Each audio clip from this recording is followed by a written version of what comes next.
Paladins on Switch gets away with far more than I'd ever imagined. It's a true 60fps rendition of a title that's, perhaps unfairly, been overshadowed by Overwatch on other platforms. But with Blizzard's own shooter missing from Switch's library, Paladins has a great chance to shine here. And shine it does. Developer Hi-Rez Studios squeezes almost the full console experience onto Nintendo's hybrid console. It comes fully featured with all characters and maps, and as a result, crossplay with Xbox One works brilliantly. But is this really the ideal way to play it? And does the drop in visual quality go too far as a sacrifice for that smooth playback? Now usually I'd leave the frame rate analysis bit towards the end, but this really does deserve first billing. With the Switch docked under a TV, gameplay is as tight and responsive as you could possibly hope for. A 60fps game with VSync that tackles even the busiest scenes without too much trouble. Okay, there are blips and hiccups along the way, which rarely happen on PS4 or Xbox One systems, but in general the performance readout is very comparable.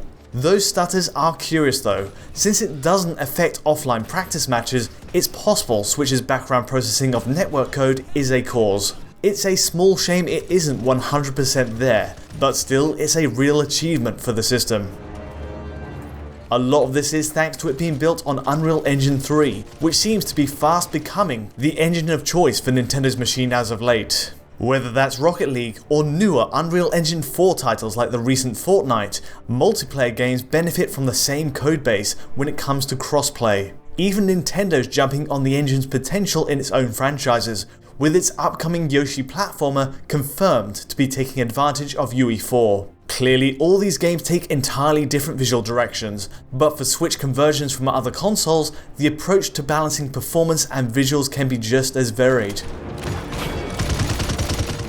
Case in point, Paladins Switch release has much more in common with Rocket League than Fortnite.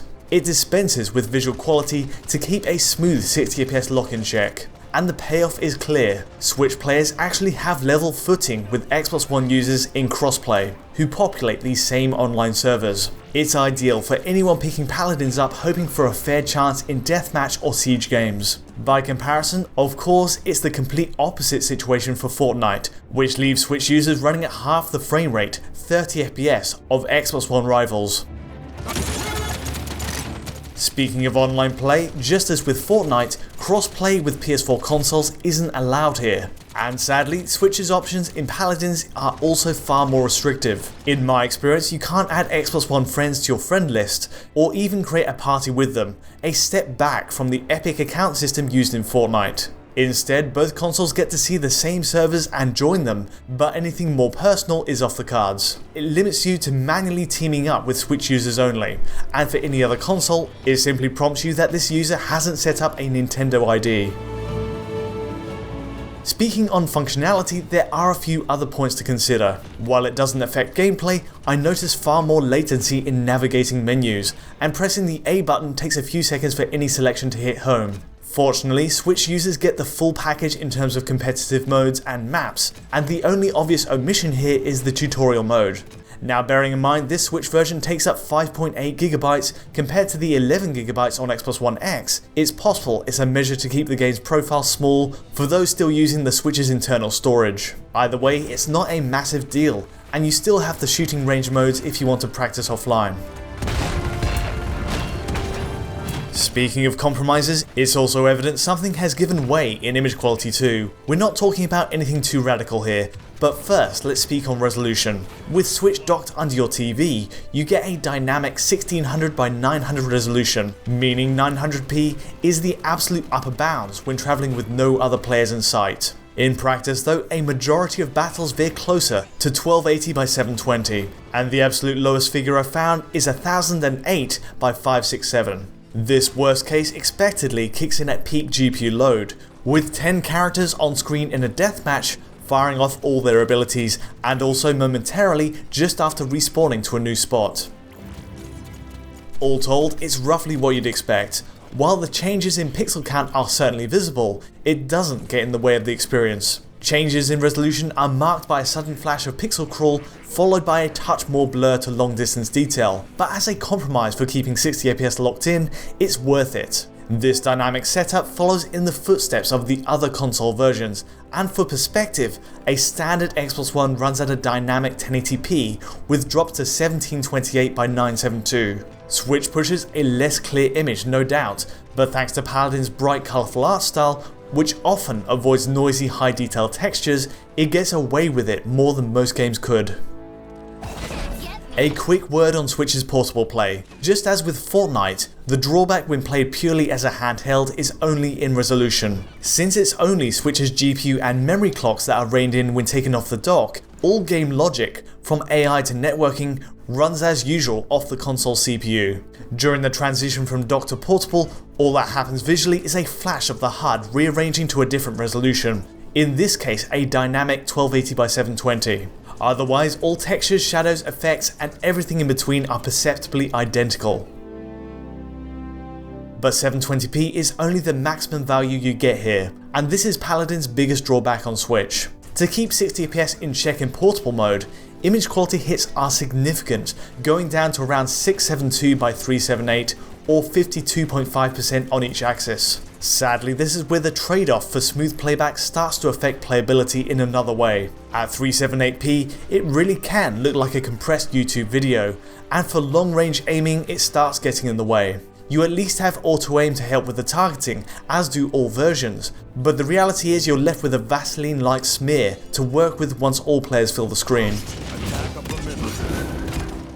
It's manageable and still technically impressive given the Switch's GPU power off the dock, but at least here the price of 60fps is high, and while this is still preferable, it makes you wonder how a 30fps mode could look. Fortunately, it all does pay off. Switch's performance in handheld mode is every bit as solid as when played under the TV. The occasional hitches and stutters are still a nuisance, and the netcode can struggle if you're using Wi-Fi, but the average bout of gameplay still runs at 60fps. It's all very impressive. The next question: how does Switch's docked play compare to the best Paladins experience on console? To answer that, I've drawn out the Xbox One X version, which just receives its own enhanced patch, giving it a boost to a dynamic 4K. As an aside, I've not seen this version drop below a 3840 by 2160 resolution. It's got the GPU overhead to keep 60fps and a full 4K intact a majority of the time. This does have an edge at least over the PS4 Pro version, which suffers drops in res to around 3264 by 1836 when pushed. But the focus here really is on the in-game settings. X shows the idealized version of the game with all the bells and whistles. Overall, it's surprising to find Switch doesn't look too dissimilar in side-by-side shots, at least from afar.